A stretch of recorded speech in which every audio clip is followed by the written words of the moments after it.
안녕하세요. 사람 사는 인생 매일 쳇바퀴처럼 반복해서 돌아가는 변함없는 삶이 요즘 저를 너무 힘들게 만들고 있습니다. 부귀영화를 누리겠다는 것도 아니고 그저 평범하게 사는 게 제 꿈이었는데 그것마저 마음처럼 되지 않으니 많이 답답하네요. 그때의 일들을 잊어보려 열심히 일에만 집중하고 있지만 이렇게 한다고 도망칠 수 있는 건 아니더라고요. 퇴근하고 집에 들어가는 자체가 저에게는 고통이고 이 세상에서 살아갈 수 없게 만들어주는 공간입니다.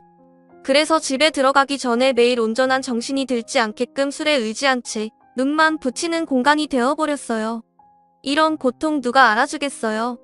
저 혼자 감당해야 할 문제이지만 어떤 식으로 빠져나와야 할지 모르겠네요. 지금은 남들처럼 웃으면서 지내고 싶어요. 그런 모습이 부럽기만 하고 저에게도 언젠가 찾아올 날이 있을지 모르겠지만 방법을 알 수 있다면 하루빨리 지금의 고통에서 벗어나고 싶네요. 저보다 인생 경험이 많으신 분들이 이곳 사연 채널에 상당히 많이 계신 걸로 알고 있어요. 제 나이 36살 한 번뿐인 인생, 여러분들께서 길잡이가 되어주신다면 정말 감사하겠습니다. 부디 그냥 지나치지 마시고 앞으로 어떻게 사는 게 좋은 방향으로 갈 수 있는지 알려주셨으면 좋겠어요. 한 3년 전쯤 저에게 사랑이란 걸 알게 해준 따뜻한 성격을 가지고 있는 남자가 다가왔고 결혼까지 하게 되었었어요. 남편은 저와 만나기 전에 결혼을 한 번 했었지만 거기에는 전부 이유가 있었어요. 남편 집안은 재산이 좀 많은 편이었고 금전적인 문제 때문에 문제가 생겨 결국 이혼을 했었다는 말을 들었습니다. 저희 집안도 못 사는 형편은 아니에요. 아빠가 운영하시는 사업이 한국뿐만 아니라 외국에서도 활발하게 움직이고 있어요. 저도 아빠 밑에서 일을 도우며 월급 받는 입장입니다. 남편은 저보다 7살 정도 나이 차이가 있어서 그런지 생각하는 것도 많이 깊은 편이에요. 더군다나 많은 사람들의 입을 책임져야 하는 회사 대표로 있기 때문에 나이에 비해 정신연령이 높은 편입니다. 제약회사로 화성에서 일을 하고 있고 서울에서 출퇴근을 했었죠. 그런데 오랫동안 장거리 출퇴근을 해왔고 서울에서 살고 있었던 그 집을 그대로 신혼집으로 결정을 했어요. 가끔 남편 회사에 찾아간 적도 있었는데 퇴근 시간만 되면 서울로 올라가기가 힘들 정도로 차량 정체가 너무 심하더라고요. 그래서 결혼 이후 좀 더 일찍 서둘러 퇴근하면서 제 입장을 많이 배려해줬습니다. 5시쯤 퇴근하는 거와 4시쯤 퇴근하는 게 도착하는 시간에 거의 2시간 정도 차이가 나서 결혼 생활하는데 힘든 점들이 많았었거든요. 그래도 1시간 일찍 퇴근하면 생각보다 집에 늦게 오지 않아서 한결 마음이 편했었고 언제나 저를 우선시 생각해주는 그런 남편이 너무 고마웠었어요.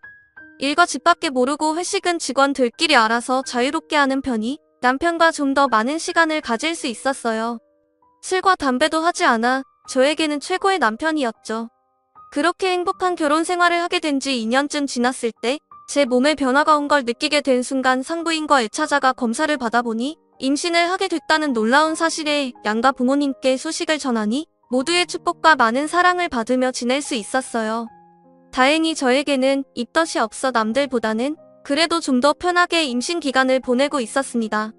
아빠 밑에서 일을 했었기 때문에 몸이 더 우선이라며 임신하는 기간 동안 집에서 요양하길 권하셨고 저 또한 첫 임신이라서 그런지 불안한 마음에 아빠의 말에 따르기로 했었어요. 그렇게 집에서 최대한 몸의 안정을 취하며 조금씩 불러오는 배를 보면서 자라고 있는 아이와 함께 잘 지내고 있었어요. 어머님 갑자기 연락도 없이 오셨어요. 미리 전화라도 주셨으면 뭐라도 준비하고 있었을 텐데요.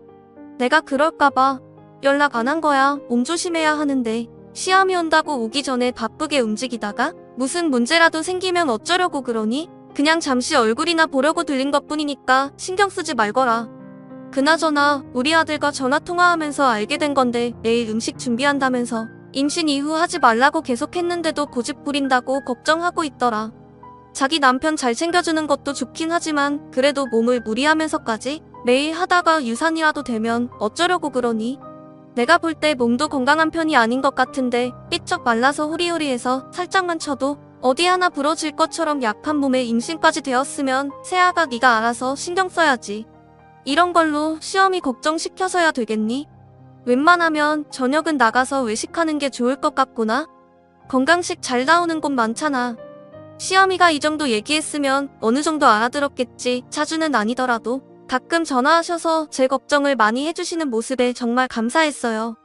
처음 인사드릴 때도 좋게 봐주셨는데 그 마음 변하지 않고 언제나 한결같으신 모습에 저 또한 잘하려고 많은 노력을 기울였습니다.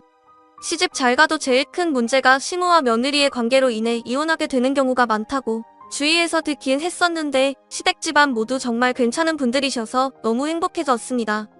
그런데 어느 날 전혀 예상하지 못한 충격적인 장면을 제 두 눈으로 보게 되었고 너무 놀라 아랫배가 당길 정도의 고통이 오게 되면서 거친 숨을 가다듬고 그 자리에서 저도 모르게 도망친 적이 있었네요. 하루 종일 정장만 입고 있는 남편의 셔츠가 색이 좀 변한 것 같아 셔츠를 새로 구입하려고 동네 앞에 있는 백화점에 잠시 들린 적이 있었어요. 임신한 지 7개월이 지난 시점이었기 때문에 배도 상당히 불러 있었고 몸도 시모가 걱정했을 때보다 많이 불어 있어서 한 걸음 걸을 때마다 숨이 금방 차더라고요. 그런 힘든 몸을 이끌며 남편 셔츠를 구매한 뒤 잠시 숨 좀 돌리려 카페에 들어가 생가위 주스 한잔하면서 잠시 쉬고 있는데 반대편 구석에서 언성을 높이며 싸우는 목소리가 들리더라고요. 언제까지 기다려야 하는 건데 뭔가 단단히 착각하고 있는 것 같은데 내가 본처인 거 잘 알지? 자꾸 이런 식으로 나오면 상당히 곤란하다고. 요즘 결혼 생활 좋은가 봐. 얼굴이 아주 활짝 폈네. 나는 지금 이렇게 살고 있는데 당신이 행동 똑바로 했어도 이런 식으로 흘러가진 않았겠지. 그리고 우리 이혼했으니 더 이상 만날 이유가 없잖아. 만날 이유가 없다고 지금 나랑 장난해. 그 여자도 우리가 왜 이혼했는지 알고는 있어. 모르지. 내가 정말 정신 나간 여자처럼 난리를 쳐야 말을 들을 거야. 다시 얘기할게. 얼마나 더 기다려야 되는 거야. 정확하게 말해. 이번이 마지막 기회야. 나도 더 이상은 못 기다리고 참을 수 없어. 너희들 지금 무슨 생각으로 계속 이렇게 행동하는지 모르겠지만 참는데도 한계가 있어. 소민아, 조금만 더 기다려줘. 내가 최대한 빠른 시일내에 해결하고 꼭 다시 연락할게. 나도 이번이 마지막이야. 둘은 알 수 없는 대화가 오고 갔지만 제 눈에 들어온 건 남편이 미안하다며 그녀의 손을 잡고 있는 거였어요. 분명 지금 시간은 회사에서 근무를 하고 있어야 하는 게 맞는 건데 왜 둘이 만나서 소리를 높이며 싸우지만 난감해하는 얼굴로 그녀의 손을 잡고 있는지 전혀 알 수 없었습니다. 혹시라도 걸릴까봐 너무나도 큰 충격을 받아 아랫배에 통증이 와서 꾹 참으며 겨우 빠져나와 집으로 돌아왔어요. 거친 숨을 진정시키며 좀 전에 있었던 카페에서의 상황을 다시 생각해봐도 좀처럼 무엇을 위해 둘이 만나고 있었는지 알 수 없었습니다. 바람을 피웠다면 분명 눈빛부터가 달랐을 텐데 남편은 난처해하는 얼굴 표정을 하고 있었고 그녀는 남편을 증오하는 얼굴로 보고 있었어요. 그래도 서로 이혼을 한 상황에서 임신한 제가 버티고 있는데 둘이 몰래 만나고 있다는 건 분명 잘못된 행동이었고 짚고 넘어가야 할 문제였기 때문에 남편이 들어오면 조심스럽게 물어보려고 기다리고 있었습니다. 그런데 퇴근하고 집에 들어올 시간인데도 연락 한 통 없어 더욱더 불안해졌고 되려 제가 전화통화를 시도했는데 처음으로 받지 않았어요. 온갖 생각이 들면서 안절부절 못하기 시작하자 뱃속의 아이도 스트레스 받고 있는 엄마의 모습이 힘들었든지 배의 통증을 계속해서 보내왔고 최대한 마음을 진정시키려 방에 들어가 누워 있었습니다. 그렇게 밤 11시가 돼서야 조심스럽게 현관문을 열고 남편이 집에 들어왔어요. 처음으로 화가 머리끝까지 올라와 소리를 질러버렸네요. 지금 몇 시야? 연락은 왜 안 받는 건데? 한 번도 이런 적 없었는데 어디서 뭐라고 들어왔길래? 내 전화 안 받아. 오늘 중요한 계약이 있다고 어제 얘기했잖아. 다행히도 예처리가 성공적으로 끝나서 오래간만에 회사 사람들과 저녁 같이 좀 먹었어. 그러다 보니 전화하는 걸 깜빡했네. 걱정시켜서 미안해. 다시는 이런 일 없도록 할게. 나는 중요한 계약이 있다는 말을 어제 듣지 못했었는데 솔직하게 말해. 당신 지금 나한테 거짓말하는 거 아니야? 내가 당신한테 거짓말을 할 이유가 뭐가 있는데? 회사 사람들에게 나중에 물어봐. 정말이라니까. 일단 나 오늘 너무 힘든 상황이 많았거든. 일단 좀 씻고 나올게. 저녁은 알아서 챙겨 먹었지? 내 얘기 아직 안 끝났는데 왜 계속해서 화장실로 가려고 하는 건데 그럼? 오늘 어디 있었는지 나한테 말해봐. 어디 있었겠어? 당연히 회사에만 계속 있었지. 집에까지 오는데 시간이 많이 걸리는 거 알고 있잖아. 남편은 더 이상 얘기하고 싶지 않다는 듯 귀를 따든 뒤 화장실로 들어갔어요. 분명 저는 어제 중요한 계약이 있다는 말을 듣지 못했고 거기에 더해 카페에 있었던 일에 대해 전혀 입 밖으로 꺼내지 않는 걸 봐선 제가 알지 못하는 무언가가 있다는 걸 확실하게 알 수 있었습니다. 분명 뒷조사가 필요해 보였어요. 이제 곧 출산까지 해야 하는데 정말 이혼한 전처랑 바람을 피운다면 찾아오게 될 불행이 너무 두렵게 느껴지기 시작했어요. 행복한 결혼 생활만 꿈꿔왔었던 일들이 모두 물거품이 되는 건 바라지 않았습니다. 지금까지 봐왔던 남편의 성격상 절대 그러지 않을 거라 생각했었는데 모든 행동 하나하나, 말투까지 예민해져 버렸고 전화통화나 문자하는 것 모두 의심이 되어버렸어요. 이런 거 정말 원하지 않았는데 어쩔 수 없이 심부름센터에 전화를 걸었고 남편의 뒷조사를 부탁하게 되었습니다. 매일 핸드폰으로 남편이 출근하면서부터 집에 오는 하루의 일과를 하나도 빠짐없이 보고받았고 한동안 특별할 것 없이 일상생활을 유지했었습니다. 저도 예전과 똑같은 모습과 행동으로 의심을 사지 않게 조심스러웠어요. 그런데 어느 날 남편이 점심시간 때 회사에서 밖으로 나왔다는 소식을 접하게 되었고 한참 뒤 다시 연락이 와서 확인한 순간 시댁에 도착해 있는 걸 알 수 있었습니다. 무엇 때문에 시댁에 들어갔는지 알 수 없는 상태에서 얼마의 시간이 지난 후 핸드폰으로 또 한 번 전송된 사진을 본 순간 엄청난 충격이 휩싸였고 불안할 때 나오는 버릇인 손톱을 깨물기 시작했네요. 시댁에서 남편과 시부모 그리고 이혼을 한 전처가 걸어 나오고 있었는데 시모의 손을 잡고 있던 초등학생 정도 되어 보이는 남자아이가 있었습니다. 저에게는 단 한 번도 말하지 않았던 아이의 존재를 확인하게 되었고 도저히 믿을 수 없어 몇 차례 사진을 더 받으며 확인했지만 똑같은 장면을 보면서 심장박 동수는 점점 빨라졌어요. 심부름꾼에게 절대 놓치지 말라고 얘기한 뒤 또다시 사진이 전송된 순간 너무 화가 치밀어 올라 핸드폰을 집어던지고 말았습니다. 전송된 사진 속에는 남편과 전처와 그리고 아이와 함께 호텔로 들어가고 있었어요. 가운데 아이가 양손으로 부모의 손을 잡고 들어가는 모습은 누가 봐도 행복한 가족이었고 혼자 방 안에서 뒷조사나 하고 있는 저는 바람난 남편의 여자 같은 느낌이었어요. 너무 처량할 정도로 불쌍해 보인 제가 할 수 있는 건 호텔을 찾아가 난리치는 것도 없었고 그렇게 한다면 너무나 큰 충격에 족이 출산할 것 같아 물을 쉬지 않고 들이키며 화를 가라앉혔습니다. 둘은 레스토랑에 들어가 맛있는 식사를 하고 있었는데 도저히 참을 수 없어 운전대를 잡고 급하게 호텔로 향했습니다. 밥을 먹던 도중 둘이 입을 맞추는 장면이 사진에 찍혀 더 이상은 남편의 행동을 받아들일 수가 없었네요. 이성을 잃어버린 건 올해인지라 험악하게 운전을 하게 되었고 뱃속의 아이가 우선이 되어야 하는데 그 사람들을 도저히 용서해줄 수 없었어요. 그렇게 허겁지겁 도착을 해 레스토랑에 들어가 주위를 살피니 한쪽 모서리에서 음식을 먹고 있더라고요. 너무 큰 충격이었는지 배의 통증이 지속적으로 오기 시작했고 남편과 전초 앞에 다가간 순간 저를 보며 남편의 얼굴이 사색이 된 채 화들짝 놀란 얼굴로 쳐다봤네요. 당신 여기는 어떻게 알고 온 거야? 여기 근처에 볼 일이 있었던 거야? 이쪽은 나와 이혼했던 전초야. 안녕하세요. 이쪽이 최근에 결혼했다고 얘기했던 분이시구나. 처음 뵙겠습니다. 지금 상황 오해할 수도 있는데요. 저희가 다 설명할 테니 흥분 가라앉히고 저기 좀 앉아보세요. 제가 다 설명할게요. 임신하셨는데 몸 조심하셔야죠. 설명 무슨 설명? 너희들이 나 몰래 만나고 있는 게 정당한 이유가 된다는 설명을 하려고 이혼은 했지만 전초라서 지금은 내가 아내인 거 몰라 둘이 아주 좋아 죽더구만. 언제부터 다시 만나기 시작한 건데 왜 지금까지 나한테 숨기고 있었냐고. 아이까지 있었던 것도 나한테 비밀로 했잖아.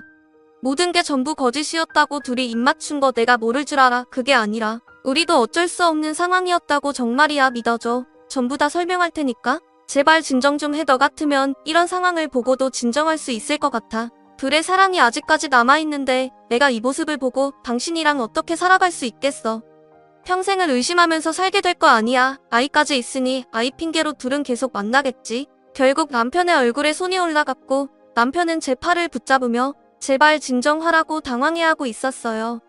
그런데 갑자기 제 옷깃을 잡으며 흔들기 시작한 아이가 눈에 들어왔고 눈물을 흘리며 입을 열었는데 정상적인 모습이 아니었어요. 알아듣지 못하는 어눌한 말을 하고 있었고 저를 보며 눈물을 흘리고 있었습니다. 초등학생 정도 되어 보이는 나이였는데 전초가 저를 보며 설명을 하기 시작했어요. 어느 날 갑자기 아무리 불러도 대답이 없길래 병원에 가니 청각을 잃었고 볼 수는 있지만 청각 장애인이 되었다며 아들이 남편과 전초에게 하도 뽀뽀하라고 얘기해서 부탁을 들어줄 수밖에 없었다는 충격적인 설명을 하기 시작했어요. 제 옷깃을 잡고 계속해서 눈물을 보이고 있던 아이를 보게 되니 어느새 진정이 되었고 좀 더 자세한 설명을 들을 수 있게 되었습니다. 이런 관계를 유지할 거면 왜 이혼을 했고 저와 결혼을 했는지 이해할 수 없었어요. 남편은 처가 댁에서 처음부터 결혼에 대해 반대를 했었지만 힘들게 결혼을 하고 아이까지나 열심히 살던 도중 갑자기 찾아온 아이의 장애에 평생을 자기 딸이 장애를 가진 자식을 키우게 할 수 없다며 점점 더 심한 박해를 하기 시작했고 어쩔 수 없이 이혼을 하게 되었다며 그래서 아이를 남편 측에서 돌봐줘야 하는 상황까지 생겨 시모가 아이를 봐주고 남편이 왔다 갔다 하면서 전초에게 자식을 보여주고 있었다며 설명을 하기 시작했습니다. 아이의 존재를 숨긴 건 자기와 결혼을 하지 않을 것 같아 그게 두려워 숨기고 있었다며 제가 시댁에 갈 때는 전초가 잠시 아이를 봐주는 식으로 계속해서 상황을 모면했던 걸 알 수 있었습니다. 아무리 그래도 이혼까지 하면서 이렇게까지 만난다는 게 이해할 수 없었어요. 이럴 거면 차라리 인연 끊고 살면 되는 거 아니냐고 물어봤지만 몇 번이나 그런 시도를 했었지만 전초의 부모가 찾아와 더욱 더 심하게 난리를 치는 바람에 어쩔 수 없이 이혼을 선택했다는 말을 들을 수 있었습니다. 사람마다 상황이 다르니 자신들이 선택한 게 어쩔 수 없다 생각했지만 이런 식으로 계속해서 만날 거냐고 물어보자 자기 아들이 아직까지 이혼한 걸 모르고 있어서 당분간은 이런 식으로 살아야 한다며 저에게 미안하다고 괴로운 표정을 보여주면서 제 손을 잡았습니다. 지금의 상황 받아들여주시는 마음 넓으신 분들도 계시겠지만 저는 그렇지 못했어요. 저와 뱃속에 있는 아이에게 온전히 신경과 사랑을 쏟아도 모자랄 판에 이혼한 전초와 아들에게 사랑을 나눠줘야 한다는 자체가 용납할 수 없었습니다. 결국 제 손을 잡던 남편의 손을 뿌리치고 호텔에서 뛰쳐나왔어요. 그렇게 집에 돌아와 쉬지 않고 눈물을 흘렸고 뒤늦게 남편이 조심스럽게 방문을 열고 정말 미안하다고 얘기하면서 자기 아들에게 상처를 주고 싶지 않았다고 되려 남편이 슬퍼하고 있었습니다. 자기도 이런 상황에 놓여 답답하기만 하다는 말을 늘어놓았지만 저에게는 변명으로밖에 들리지 않았어요. 그날 잠 한숨 못 자고 남편과 갑방을 쓰며 마음의 진정이 어느 정도 된 상태에서 좀 전의 상황을 다시 되돌려봤는데 제 옷깃을 잡고 있던 아이가 계속해서 생각이 났어요.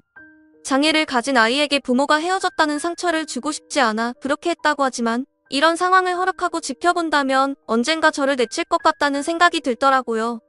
남편은 다음날 아침 새벽같이 출근을 했고 집에 홀로 남아 많은 생각에 빠져 있는데 핸드폰에 진동이 울리길래 확인해보니 문자 한 통이 와 있었고 전처가 기니 할 말이 있다며 장소가 적힌 문자를 전송했더라고요.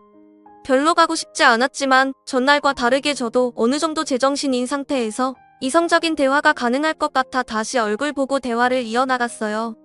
그녀는 아무것도 바라지 않고 아들과 주말에 아주 잠시 얼굴 볼 수 있는 시간만 허락해달라며 애헌하기 시작했어요. 제가 생각하는 선은 절대 넘지 않겠다며 눈물까지 보이기 시작했네요. 정말 죄송합니다. 장애를 가진 아이에게 더 큰 상처를 주고 싶지 않은 엄마 마음 꼭 엄마가 되시니 잘 아실 거예요. 자식이 힘들어하는 게 부모로서 제일 큰 아픔이잖아요. 한 달에 한 번이라도 좋으니 같이 있을 수 있는 시간을 만들 수 있게 제발 부탁드리겠습니다. 시키는 건 뭐든지 할 수 있어요. 허락만 해주신다면 제가 가진 모든 걸 드릴게요. 차라리 이렇게까지 할 거면 그냥 이혼하지 말고 어떻게 해서든 가족을 지키셨어야죠.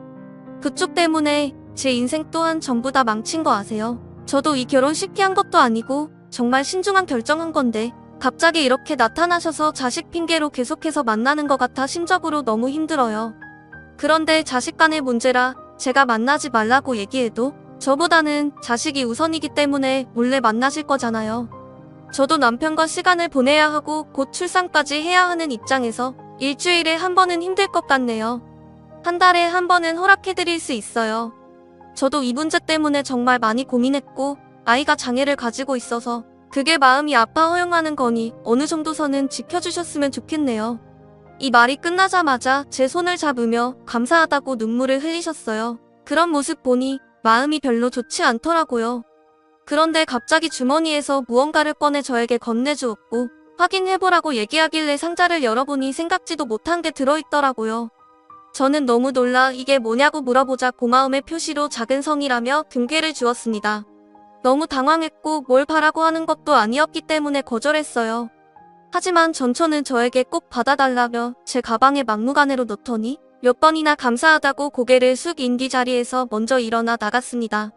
복잡한 마음 안고 집으로 돌아와 남편 서재에 전처에게 받았던 금괴를 올려두고 방에 들어와 쉬고 있는데 왠지 모를 이상한 느낌에 계속해서 눈물이 흘렀어요. 저에게 많은 사랑을 줄 것 같았던 남편이 이혼을 한 전처와 어쩔 수 없이 만나야 한다는 게 정신적으로 많이 힘들었던 것 같았습니다. 시부모님에게도 너무 서운했어요. 장애를 가지고 있던 아이라도 저에게 말 한마디 할 수 있었을 텐데 그렇게 하지 않았다는 게 도저히 받아들이기 힘들었습니다. 이런 상황이 온 걸 시부모님도 알고 계셨는지 제가 호텔에서 난리를 친 뒤로 한 번도 전화가 오지는 않았네요. 그렇게 남편과도 어색한 상황에서 정상적인 말은 나오지 않았고 이런 분위기가 오래갈 것만 같았어요. 남편은 지속적으로 제 기분을 풀어주려 했지만 저는 마음의 준비가 되지 않은 상태에서 받은 충격 때문인지 쉽게 마음을 열어주지 못했습니다. 그렇게 시간이 흘러 어느새 만삭이 되었고 잦은 진통이 오기 시작하자 곧 출산이 임박했다는 걸 알 수 있었어요. 출산이 임박할 때부터 남편은 저보다 더 일찍 집으로 들어왔지만 그게 반갑지는 않았습니다. 형식상 저에게 잘 보이기 위한 모습으로 밖에 보이지 않았어요. 색안경을 껴버리게 된 제 자신이 너무 불쌍했고 어쩌다가 이런 식의 관계가 되어버렸는지 하루하루가 힘이 들었네요. 만삭이 되니 숨도 가빠오고 점점 빨라오는 진통에 몸에 긴장이 되었는지 잠도 잘 오지 않았는데 꽤 오랫동안 스트레스를 받은 상태였는지 지쳐있는 몸이 힘들어 잠시 눈을 붙이게 되었고 얼마의 시간이 흘렀는지 갑자기 몸에서 이상한 느낌이 들어 화들짝 놀라 눈을 떴던 듯 시기를 보니 벌써 새벽 3시간 넘은 시간이었고 그 순간 양수가 터지기 시작했어요. 각방을 쓰고 있어서 남편을 불렀는데 대답이 없길래 천천히 걸어나와 작은 방문을 두드리며 자고 있냐고 물어보자 대답이 없어 문을 열어보니 어디를 갔는지 보이지 않더라고요. 반대 1층 서재에 불빛이 보였고 그곳을 향해 천천히 걸음을 옮기며 시작된 진통을 참으면서 서재에 도착하자 남편이 누군가와 심각하게 통화를 하고 있었습니다. 아마 오늘 내일 출산할 것 같아. 그리고 금괴 같은 건 왜 준 거야? 내가 쓸데없는 짓 하지 말라고 했지. 이런 게 괜한 의심을 불러 일으킨다고. 당신이 저번에도 하도 난리를 치는 바람에 내가 얼마나 힘들었는지 알아? 나를 그동안 겪어보고도 몰라? 당연히 당신이라 우리 아들 사랑하고 있지. 그래도 우리의 앞날을 위해서 어느 정도 참을 수 있는 거잖아. 당연히 준비했지. 얼마나 중요한 일인데. 그런데 출산하자마자 그렇게 할 수는 없고 우리 아들과 비슷해졌을 때 시도해보는 게 좋지 않겠어. 그래도 비슷한 나이대에 시도를 해봐야 정확할 것 같아서 정말 괜찮을까 나도 잘 모르겠어. 당신은 무조건 지금 당장 시도해보라고 하지만 이게 얼마나 위험한 건지 알고는 있지. 부작용이 심할 수도 있는 거라고. 내가 그러니까 아무거나 만지지 않게 하라고 그렇게 얘기했잖아. 장인 어른한테는 자주 못 찾아뵈어서 죄송하다고 전해드려. 이제 얼마 안 남았어. 당신이 말한 대로 그냥 진행할 테니까 한동안 쥐죽은 듯이 조용히 지내고 있어. 알겠지? 내가 당신 때문에 정말 못 산다. 개발 중인 약이었는데 잘못 먹어서 청력까지 이렇게 만들고 당신은 임상실험 명목하에 금괴를 준 거라고 하지만 더 큰 문제가 생길 수 있다고. 저 사람은 아무것도 모르잖아. 출산하면 청각을 잃었던 약부터 대충 둘러대서 신약 개발한 거 먹여볼 거야. 결과가 좋으면 우리 아들도 당연히 좋아지겠지. 남편의 엄청난 속셈에 충격을 받았고 모든 게 계획적으로 접근했다는 거에 온몸에 소름이 돋았습니다. 저는 계속해서 오는 진통을 참으며 다시 방으로 올라와 떨리는 손으로 경찰에 신고를 했어요. 그런데 서재에서 나온 남편이 바닥에 흘린 양수를 보고 제가 들었다는 걸 눈치챘는지 안방으로 달려오는 소리가 들렸고 급하게 방문을 걸어 잠그자 저를 설득시키며 문을 열게끔 만들려 하고 있었어요. 하지만 절대 열어주지 않자 열쇠를 가지고 와선 있는 몸으로 버티고 있던 문을 있는 힘껏 열었고 저를 보며 무서운 얼굴로 모두가 잘 되게 하기 위해서 내린 결정이라고 산부인과에 가자며 제 팔을 잡고 일으키려고 하길래 남편을 뿌리치고 밖으로 안방에서 뛰쳐나왔어요. 뒤이어 남편도 쫓아와 몸싸움이 벌어지자 화가 난 남편이 말 좀 들으라며 자기가 전부 다 설명하겠다고 소리치더니 제 어깨를 밀쳤고 그 순간 발에 밟힌 양수에 미끄러지면서 계단에서 부르고 말았습니다. 한참 뒤 정신을 차렸을 때는 수술이 진행이 되어 있었고 제 앞에는 저희 부모님이 눈물을 흘리고 있었어요. 그리고 경찰들이 병실에 함께 있었는데 눈을 뜨게 된 저를 보며 집에서 어떤 상황이었는지 설명해달라고 얘기했지만 저는 뱃속에 있던 아이부터 찾았어요. 그런데 엄마는 아이가 세상을 떠났다는 말을 하게 되었고 믿을 수 없는 말에 아무 말도 하지 못하고 오열했어요. 남편을 절대 용서할 수 없었어요. 그 사람들 전부 한 통속으로 저를 이용해 먹으려 했다는 거에 용서할 수 없었고 이 사실을 경찰에게 숨을 헐떡이며 전부 다 설명하기 시작했습니다. 그렇게 남편은 결국 경찰에 연행이 되었고 아이까지 세상을 떠나게 만든 남편의 충격적인 행동에 법적인 처벌을 받게 되었습니다.